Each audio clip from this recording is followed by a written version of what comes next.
Well, we're back here at Busch Gardens, Virginia for winter weekends. This is the first weekend of two, and this is Saturday, January 16th at the evening session from 6 to 10. So we're here. It's just before 6. We're going to head back, do the animal presentation at 7:30 at the Fest House, maybe get some dinner, check out some rides, who knows what.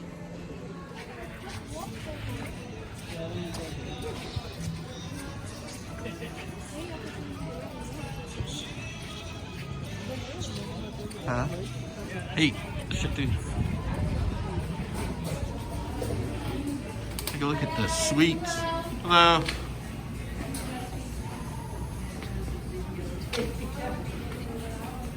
Lots of animal characters. Donuts. I don't know which one I would get. Maybe that one.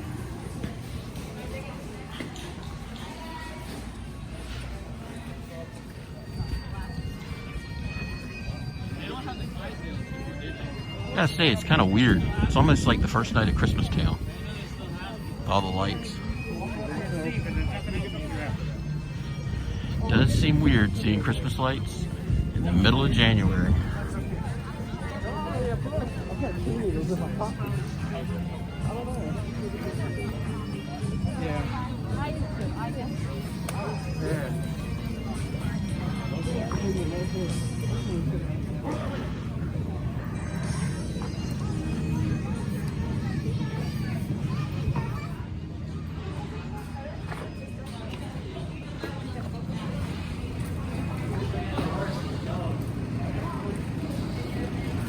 This is always the warmest spot in the park to sit on these.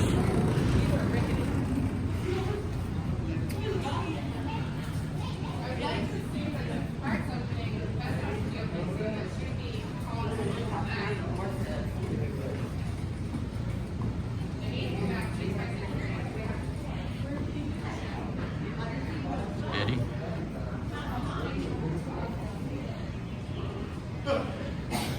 And then Dakota. Axel.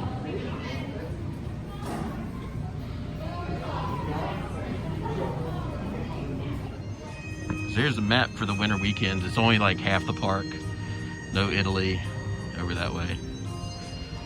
And they're supposed to have some coasters, but I'm sure it's going to be too cold for them to run.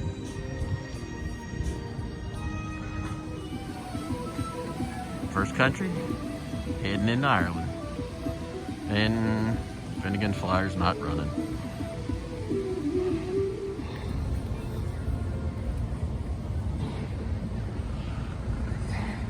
I think this may be the theme of the night.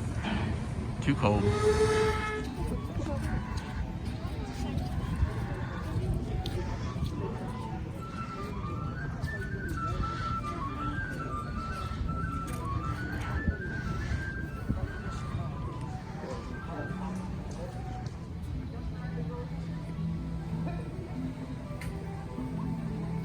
It really, really does still feel like Christmas, at least in the park.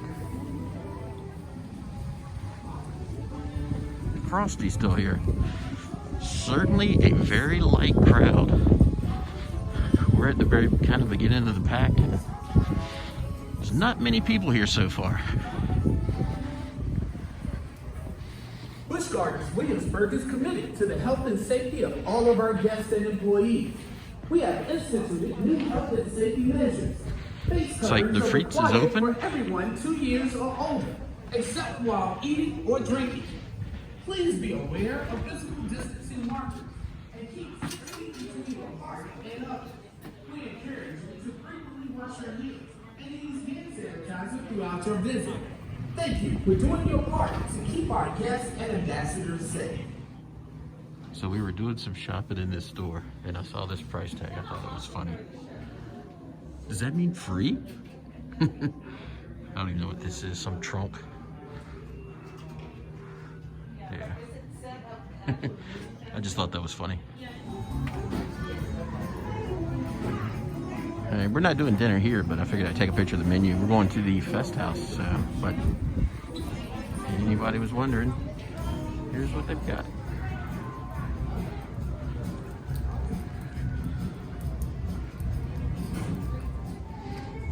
Frosty. They've even got the Frosty meet and greet still. Hi. Frosty. Welcome back to Winter Weekends, everybody. Thanks.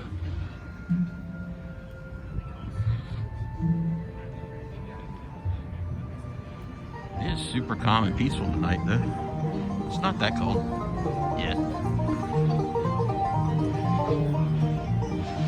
Smokehouse is not open. They do have the quick service out front. Let's see what the menu is.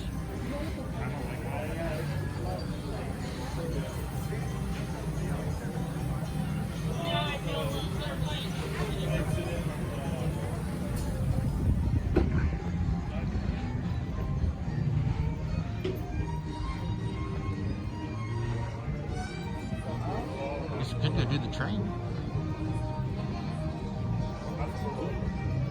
Let's go do the train.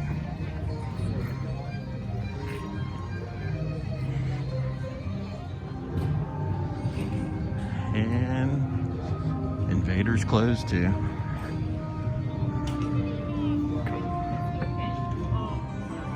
Alright, we're in line for the train and we shouldn't have a problem getting a seat. I asked and they said probably about 10 minutes.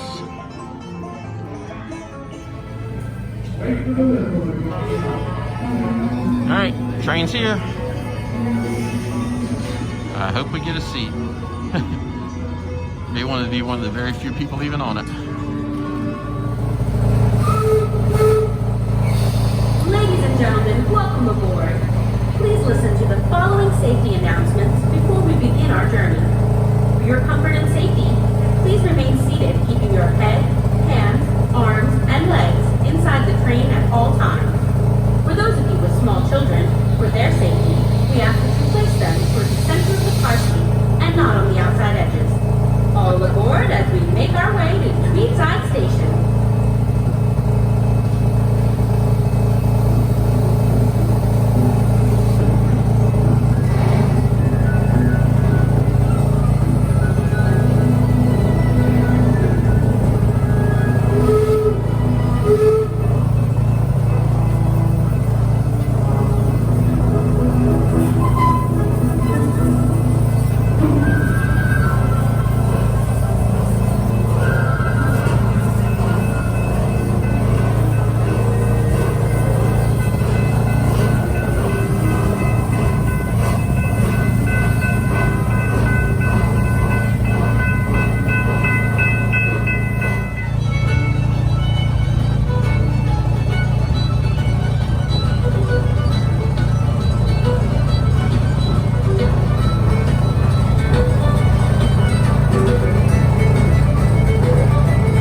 Garden has tons of attractions, dining, and entertainment, perfect for kids ages 9 and up.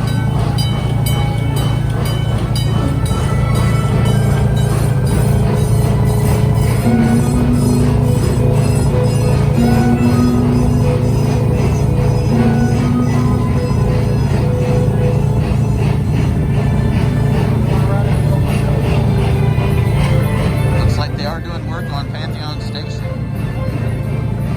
And there looks like cars on the track, all covered up.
Hold on to your little ones as we begin our path across the 400-foot Rhine River.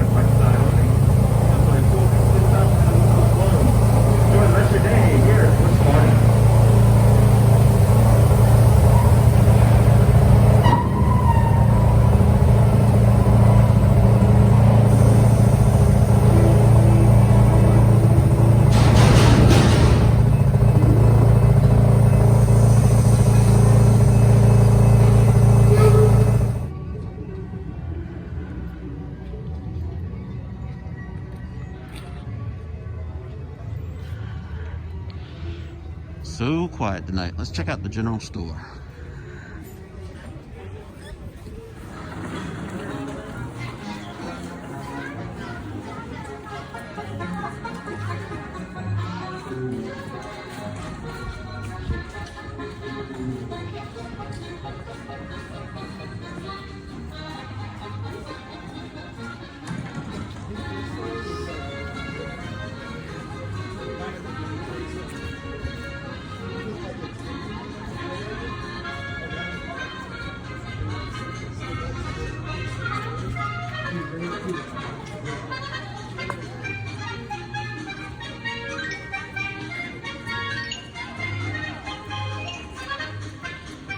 Still got the prediction mapping running from Christmas.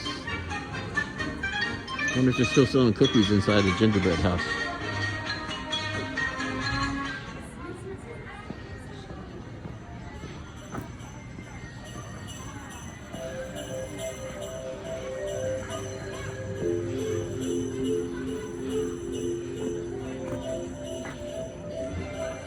Oh, this is where they're doing the Build-A-Bird house. So when he gets to be about 3 or 4 months old, he'll start eating less and he'll start sleeping down a little bit. The babies just are generally a little bit chubbier. It's the same thing with people, like chubby little roly-poly babies. So yeah, as he gets a little bit older, he'll start eating a little bit less. They go through, we call it their teenage phase, where they don't really want to eat. Right. And then they kind of sleep down a little bit. Yeah. Is our 3-banded armadillo. And they're going to be found in South America, kind of near Brazil area in the woodlands, forested areas. Yeah, we keep and they are insectivores, so they like to eat insects. So you'll notice she's digging through there, trying to find anything that we might have put in there for her, which she hasn't realized that she's already eaten them all. Now she's the only species of armadillo that can roll into a nice complete ball, and that's to help protect themselves from predators. And they have the nice hard keratin, which is the same thing our fingernails are made out of, and that'll protect them, and it'll protect their nice soft underbelly. And they actually are going to be found.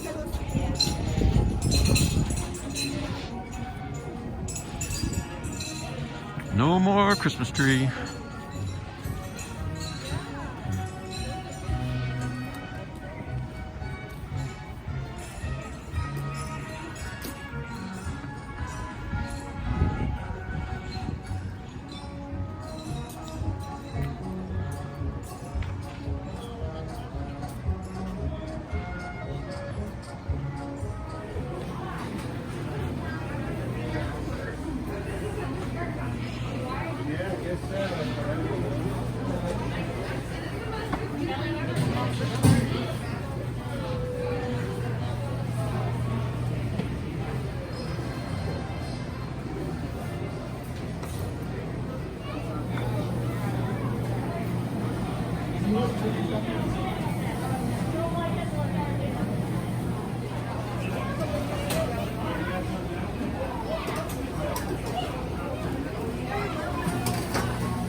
That it can never fly again. Can an owl survive on its own without flying?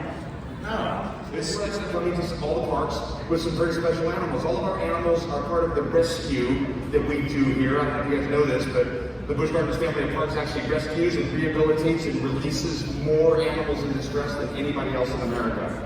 We've got teams of people that are dedicated to just respond to wildlife emergencies around the world. It doesn't matter where. We have people that flew out to South Africa and rescued penguins from an oil spill, manatees, everything down to the smallest little owl that might have gotten hit by a car on the road. But sometimes these animals can't be totally fixed and go back into the wild. But that's okay. That doesn't mean they need to die. That just means somebody needs to help them and take care of them for the rest of their lives. So that's what we do. But these animals don't just get stuck in a cage forever. They get to come out, and they get to be what we call ambassadors to their species. And that's when they travel to school groups. So we can teach the kids about conservation and wildlife. Get them close to the animals so they can make a connection. And that's what we're going to do with you guys tonight. It's kind of fun for us, for Gabe and I, because we're used to talking to the kids all the time, but we get to talk to the whole family. We get to talk to you adults too. So sit back and enjoy yourselves and what we're going to do, because this park is basically revolves around Europe. We're just going to go a little further. We're going to go all the way to other continents, not just Europe. We're going to go to South America, Australia, and we're going to visit animals from all over the world. As a matter of fact, we're going to start with an animal that comes from the third largest island on the planet. I'll give you a hint to what this island is.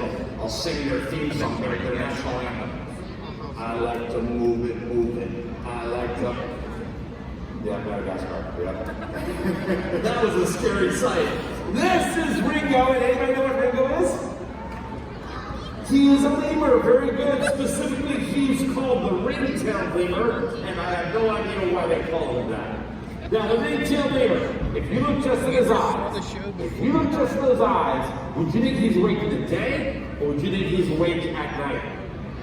I agree, he looks like a nocturnal or a nighttime animal. But you know what's funny? He's not. He's diurnal. He's daytime. Just like you and I, the guys get up in the morning, the first thing they do is they go around and say hello to everybody in their extended family. And how one lemur says hello to another lemur? You want to see? I want to show you guys. Want to see? All right, here we go. It's a little bit weird. I'm going to make it sound like a pig, but watch what happens next. Ready?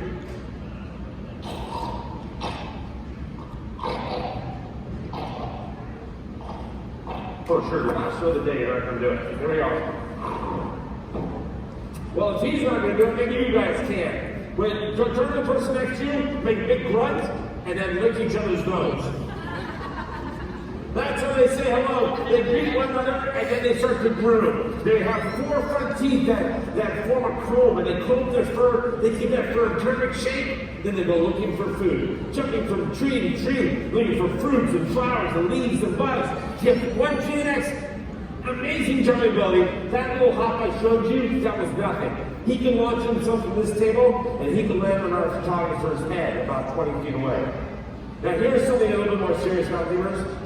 There are 90 different species of lemur. 90 different kinds, all of them, 2 things in common. They're only found in Madagascar, nowhere else on the planet, and every single lemur is in danger of extinction. I sure hope in the coming years we will do everything we possibly can to protect Madagascar, their island home. Let's see if they'll try it one more time. Nope. Not gonna do it. All right, let's talk about Ringo. I wouldn't want to lick up that nose either. Yeah, thank you. Just get to the point with your Ringo. Oh, get to the point. You're really sharp. This is the king of the jungle from Africa. We're just going to hop over from Madagascar over to the main continent and show you the king of the jungle. I know you're thinking, dude, that's a lion that's the king of the jungle. Well, you know what? I personally got to witness a family of porcupines chase away a family of lions. No kidding. We were on a game drive in Africa, and we were taking pictures of these lions laying down in the shade on a very hot day. and they were just down there. Well, we were kind of bored. We were kind of done taking pictures of these guys, and we're like, come on, can we move on? And then all of a sudden, the grass started to rattle a little bit, and all of a sudden, this family of porcupines keep walking out. We're like, oh, cool! We're gonna get to see a lion eat a porcupine. I mean, how the heck did they do that? So we grabbed our cameras, we grabbed our videos, and we started taking pictures, and the lions stood up, and they saw the porcupines, and the porcupines saw the lions, and the lions turned away and ran. And the porcupines, they turned around too, but they didn't run. Well, they did. They ran backwards. They ran backwards at the lions. They put them in reverse and ran right at the lions. They took all those quills and raised them up, rattled them around, and those lions got up and moved down to the shade, and the porcupines went over and laid down in the shade. And I was cracking up laughing. I told the guy, I'm like, yeah, king of the jungle. Who's really the king of the jungle? He said, well, the lions were smart enough to move, and that's true. So I'm going to show you why those lions moved. You have never seen this before. This is something that I have trained this animal to do. This is Morocco. Morocco's been with me for 20 years. And I'm going to keep him busy up here, but I need the help of a very brave volunteer to be like, wow, you're getting shot right up. Come on up here, young lady. Wow, that's pretty cool. You must be the bravest among them. Yes? Okay, very cool. All right, come stand right here at the end. What's your name? Chloe? Chloe, would you like to be a lion, a leopard, or a cheetah? A leopard, very cool. Leopards are beautiful animals like you. You just stand right there, and I want you to do me a favor and cover your eyes. Put your hands in front of your eyes like this, because I don't want you getting in your eyes. Okay, what we're going to do is I have trained this animal to defend itself, to show you guys how it defends itself. And we're going to, on the count of 3, everybody here is going to do one big loud clap. And when we do, he's going to kind of go, whoop, and he's going to shoot about 8 or 10 of those quills out. Most of them are going to go low. They're going to say, sure. He's really used to this. Don't worry about it. I'm going to keep him busy up here. I'm going to give him an apple. There you go. All right. You see all these? There's over 30,000, but just a few of them are going to come out. It's no big deal. And they're not barbed. I can pull them right out of your shirt. It's no big deal. All right. Hands in front of your face. There you go. All right. On the count of 3, one big loud clap. Here we go. 1, 2, 3. What is wrong with you people? You wanted to see this poor little girl shot with quills by the... These are just sickos. I saw your family is even filming it, and they're not coming up here and trying to help you at all. They're sitting there going, well, this is going to be weird. Yeah, she gets competitive all that porcupine. Just start at the head, work your way back. Never rub a porcupine the wrong way. There you go. His name is Morocco. He's a very cool dude. He's somewhere in his 20s. Yeah, him and I are the same age. He is protected by these, but he does not shoot them. Porcupines don't shoot their quills. Give her a round of applause. She was very brave. We must have done it very good. Porcupines don't shoot their quills. Cartoons messed us all up, I'm telling you. Roadrunners are not bigger than coyotes. Camels don't spit. Opossums don't sleep hanging by their tails. They exaggerated what these animals do. Now, even though they don't shoot them, they don't need to, because if a lion is dumb enough to try to take a swipe at this guy, these quills are just hair. And they will just come right out. I mean, it's just like pulling a single one of your hair. So that lion gets a big old quill in his paw, pulls it back. He's got a paw full of quills. Now he can't walk, he can't hunt, might even die. As a matter of fact, we found lions with paws full of quills and mouths full of quills that didn't make it. So these guys are totally protected. There's very few animals that even try to mess with a porcupine. Just the honey badger. All right, well, we're going to go from Africa down to South America. And I got to tell you a quick story about my buddy Gabe. I'm very proud of being his friend because he is a true humanitarian as well as a conservationist. And he's been doing this his whole life. As a matter of fact, he'll tell you stories of when he was in high school and young college man. He would spend a lot of time down in Central and South America. I don't know what he was doing down there, but I do know that recently he had to go back down there and adopt a child. And this child looks exactly like him. Would you stop it? You'll This see. is the most ridiculous story. This is Darwin, and I'd be proud to call my son. Isn't he amazing? This is the Albatros capuchin monkey from the Costa Rican rainforest. An amazing, amazing creature who is a lot like us. He's smart, he's fast, he has hands, he has feet, 2 eyes, goes out. You know, he is so much like you and I. He even has a belly button. It's an amazing creature. Now, Darwin, the first thing I should do is tell you why we have him. Darwin actually came to us. He was purchased by a very wealthy musician in the Los Angeles area. He decided that he was above the law, and he went out and he bought a capuchin monkey. Well, the California Department of Fish and Wildlife took him away and sent to our center, and he's been with all of staff 24 hours a day for the first couple of months being raised as a baby, and he's just recently moved in with He's got my microphone. He just recently moved in with some other monkeys that we have, some other capuchin monkeys. He's doing really well, but I wish he was back in Costa Rica. You know, I say it's like us, hold your hand like this, and go like this to your thumb. We don't think about this every day, but this is cool. It's called an opposable thumb. A thumb that bends in and touches the other fingertips. That opposable thumb is the tool that makes our hand work. So we can grab a pen, throw a ball, climb a tree. He has the same thumb on his hand. But you know what he has that we don't have? Raise your hand if you have a thumb on your foot. You don't have a thumb on your foot. You have a big toe, but this guy has thumbs on all four of his appendages here, and he can grab on the tree branch, and he never, ever falls, and he has this great tail. Look at this prehensile tail. He sometimes goes running past other monkeys and grabs a banana and takes off with that banana in his tail. In the wild, there are many species of primate. Many monkeys, 90% of the world's monkeys that we all love so much are endangered in the wild. 9 out of every 10 species. This guy here, he's lucky enough to be doing well in the wild because this species comes from Costa Rica. And the country of Costa Rica as a nation has chosen to protect their forests. He has habitat, and therefore he's thriving. I think they're amazing. He's awfully smart. He actually has a language. A certain call means snake. Another sound that means aerial predator, like a hawk. An amazing, amazing creature. That is the Albatross capuchin monkey. That's little Darwin. Say bye, Darwin. Oh.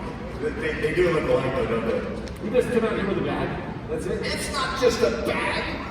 This is a bag from Australia, otherwise known as a pouch. You guys want to see what's in it? Oh, let's go over to the camera over here. Let's see what's inside there. This is a little Joey kangaroo. This is little Kylo Roo. Yeah, he's got a crooked nose, just like Kylo Ren. This little guy is only 6 months old, but when he's full grown, he's going to be as big as me. Dad's as big as me, about 6 feet tall, 200 pounds. They get huge, the biggest kind of kangaroo. But right now, he's just a little guy. And he's not supposed to be totally out of mom's pouch yet. But here, what happens is, they end up having more babies in our care than they would in the wild because everything's always perfect. And they have more babies and everything's always perfect. Best conditions, best food, shelter, all that stuff. Well, here's how it works. And moms, I want you to listen closely because they call marsupials, the pouched animals, they call them primitive. But I don't think that's true. And at the end of this, I'm going to ask you moms if you'd rather be a kangaroo or a human. Okay, here we go. First of all, in a mob of kangaroos, the mom and dad, they come together, they mate. They might mate one time. And the female then fertilizes several eggs. Let's say 3 eggs, as many as she wants to. And then she lets them cook for about 3 days, but does not let them continue. She puts them in stasis, she pulls them out of the plumbing, puts them to the side, and she actually holds on to them. It's called diapause. She puts that 3-day-old gestated egg to the side, and then she says, maybe a year later, maybe 2 years later, she says, you know what? I think I'll have a baby. Skies are blue, grasses are green, and she pulls one of those 3-day-old eggs back into the plumbing, cooks it for another 18 days, and gives birth to a little 21-day-old fetus. A little tiny, it looks like an insect larva. It's the size of a jelly bean, a bumblebee. That's how big Kylo was just 6 months ago. And she gives birth to that little jelly bean, and it's got a head, a body, front legs, and little hands. No back legs, no tail, can't see. But it crawls up mom's belly fur and finds its way into that pouch. It's miraculous. And then it gets inside there where it's nice and toasty and warm, and then it starts to nurse. And the nipple swells up inside of its mouth, and the jaws lock on it, and it gets stuck. Ooh, come get off. That way mom's hopping around, doesn't lose the baby Joey. And they stay in there and grow and grow and grow. And then at about 4 or 5 months old, they start to jump out and learn how to become a baby kangaroo. They're fully formed. They have fur, their ears are up, they got a little feet and tail, and they jump out of mom's pouch and graze a little bit and jump back in. Then they start to go about 9 months before mom finally kicks them out completely. All right, about the same amount of time that your mom's kept the baby in your belly. So, let's review. You mate once, you fertilize as many babies as you ever want to have, then you have those babies whenever you want, and you give birth to a jelly bean, and at 4 or 5 months, when your back's getting sore, you kick it out every once in a while, like clean the pouch. Who's got a better system, kangaroos or people? Kangaroos, exactly. Marsupials have an amazing system. It's so cool. Well, mom kicked him out at about 5 months old and wouldn't let him back in. You see, mom had another baby. And when they have another baby, they won't let the baby back in. That's okay. He wouldn't strike the law, but that's okay with us because what we do is cross-foster him. We just take him at night, keep him in this pouch where it's nice and toasty warm, give him a mama, and then during the day he goes back with mom, goes over, opens up that pouch, and nurses for mom anytime he wants. So that's little Kylo Roo. Hey Dave, I can vouch. Yep. Do you know why mom kangaroos hate the rain? Is this a dad joke? Why do mom kangaroos hate the rain? Because the kids play inside. I need a volunteer. I need a volunteer for us to hold a very heavy creature. How about you right there? We got to put a mask on. So come on up here. Put it on. Hustle. It's only a 20-minute show. There's fireworks at 9. Let's go. What's your name? Wyatt. Everybody say hi to Wyatt. Wyatt, we have, come over here. We have a mountain lion named Wyatt. You look nothing like him. All right. Stand right there, face that way. Put your arms out like this. Be strong. Well, you can wipe the rest of that. There we go. Okay, cool. His name is Julius, Wyatt. Our next guest's name is Julius. And Julius was bought by a science teacher. She read books on how to care for animals like Julius, and she did a great job. Fed on all the right foods, kept him nice and warm, and Wyatt, you know what happened? She grew. So they built her a bigger house, and you know what happened? She grew some more. And they kept feeding her, she kept growing and growing until she got so big they said, this is ridiculous, we need to find a new home for Julius.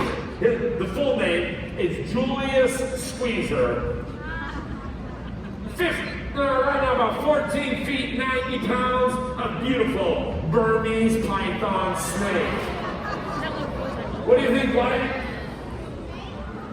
Where are you going there? There we go. This is Julius Squeezer, the Burmese python. That's a pretty big snake. And we've all heard the stories. Are you smiling, Wyatt? Yeah, good. All right. It's hard to tell. The eyes of smiling kids and panicking kids look exactly the same. This guy, this animal here is a big snake. We've all heard the stories about, Tarzan and snakes sleeping on a tree. That's such a fallacy. This is a big snake, but can only eat something the size of a rabbit. It's pretty quiet. It does that. It flicks its tongue. Really quiet. Really still. And waits. And you know why it's looking at its tongue? It's smelling, right? With its tongue. It uses its tongue and sits there really quiet and camouflage. And when a rabbit is too close, the snake strikes. It strikes. My favorite part is grabs on with over 50 teeth inside its mouth. Grabs on and starts to squeeze. This snake is not venomous. You know how you can tell it's not venomous? No, you can tell this is not a venomous snake because we're holding it. This snake is a constrictor, kills by squeezing. When the animal's dead, it opens up its mouth really wide and starts to swallow. The jaws move back and forth. The trachea sticks off to the side so it can breathe. The muscles take over. The muscles push everything down here into the stomach. Then, what are you doing? Hold your end. I don't know how teachers work with these things. The rat comes down there and Wyatt, you know what kind of section you're holding? You're holding the dangerous end. Do you know what they do down there? That's where they go to the bathroom. But you know what, I think you're okay, because this thing eats once a month, only goes to the bathroom once a month. Leaves a whole lot of time for helping your parents around the house, don't you think? I think they're amazing creatures, and you know what? I would never discourage kids from being interested in having a reptile as a pet, but there are good choices and bad choices. And the Burmese python is a terrible, terrible, terrible choice. We get a snake this size every month at our center that people get injured by or grow tired of. A corn snake, a bearded dragon can all be well cared for. And like I said, I never discourage kids from having one. I got my first pet snake in 2nd grade, and my life has been downhill ever since. Beautiful creature, Wyatt, let's give a big hand for helping out. And let's say goodbye. Let's get back to your seat, sir. He's a talkative one, isn't he? All right. That is Julius Squeezer, the Burmese python. You know, there's those snakes are taking over the Everglades. Yeah, well, not completely, because we still got this. We've still got the American alligator down there to eat some of those snakes. This guy right here, Spike, is about 6.5 feet long. He weighs about 120 pounds, and he could easily eat a snake that size, no problem. Even a cameraman that size. Yeah. Check out those teeth. This guy right here, who's been with me for 25 years. He is an example of an animal that we saved. This is a success story. Right here in America, we almost wiped out the American alligator. Now, take a look at this belly skin. Get a good shot of that? Not my belly skin. Yeah, there you go. That belly skin is beautiful. You'll recognize it from boots and belts and handbags and briefcases and wallets and watches and shoes and everything else. It is a beautiful skin, and it's very tough, but it belongs on him. And what happened was, we started to hunt them to the point where they were almost gone. You know, they've been around for 200 million years. They were swimming in the swamps when T-Rex was running around on land, and T-Rex went extinct. Yeah, these guys survived until we came along, and about 450, 500 years ago started hunting for that belly skin and almost wiped it out. Well, now, we did something to save them, and we did such a good job that today, there are over 5 million alligators back in the wild. Now, the reason we saved them is not because we thought, oh, let's save that big scary lizard, they're really cool. No, we saved them because they are the most important animal in the wetlands of the United States. In the Gulf of Mexico, Texas, Louisiana, Mississippi, Florida, down there where the biggest rivers in the country, most of our fresh water, the Mississippi, the Ohio, the Missouri rivers. Before that water gets out into the ocean, it's got to go through a wetlands, an estuary. That's the filter system for our clean water. You remember from grade school the hydrologic cycle, right? Rains come down one of the rivers, lakes, down into the ocean, back into the clouds. Well, when the rains come down, they pick up all kinds of nasty stuff, like the dog poop in your backyard. And there are pesticides and herbicides out in the fields, and they wash it into the rivers. Well, before that dirty water goes back up into the clouds and starts raining dog poop on our head, we want to clean it. That's what the swamp is, the wetland. It's where the water gets low and slow and the sun can purify it. Grasses can oxygenate it. And the stuff that's in it can settle down into the mud, the muck, where the microbes, the little beasties can eat it all and turn it into nutrients. By the time that water gets back out in the ocean, nice and clean, back up in the clouds, not raining dog poop on our heads. This guy is the caretaker of that swamp, making sure there's not too many prey animals overusing the resources.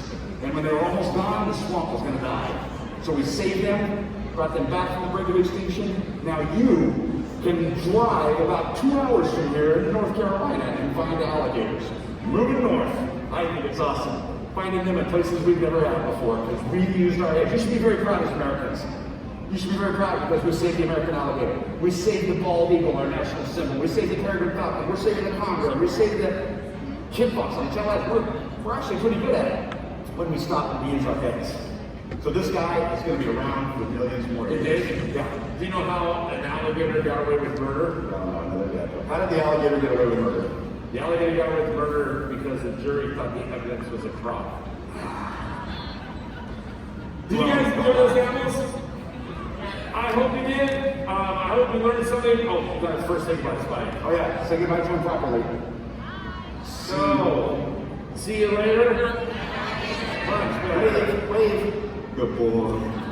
That's all. You know, before you go racing up to the fireworks, we would like to kind of end the time on a soapbox saying people have to get involved. Easy things. Recycling, keeping the environment clean, not wasting resources like water. We do those simple things, and wild animals can live right alongside of us, and I think that makes the world a really, really cool place. Thank you very much for coming out to Busch Gardens and for coming to our show.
come inside here. I think they got it open for like a warm relaxation zone. It's pretty empty, but it is the end of the night. Pretty sure I've never been able to walk up on this stage before. Pretty cool.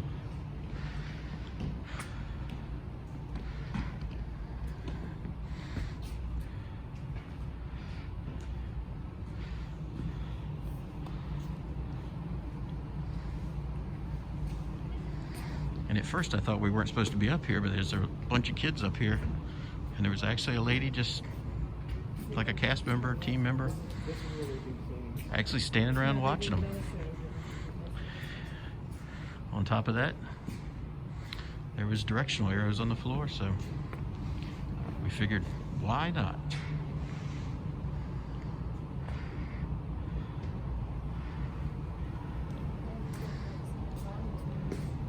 Huh?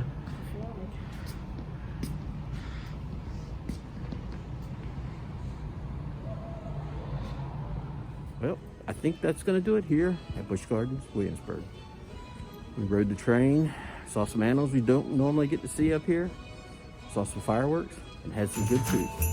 Overall, a great night. See y'all later.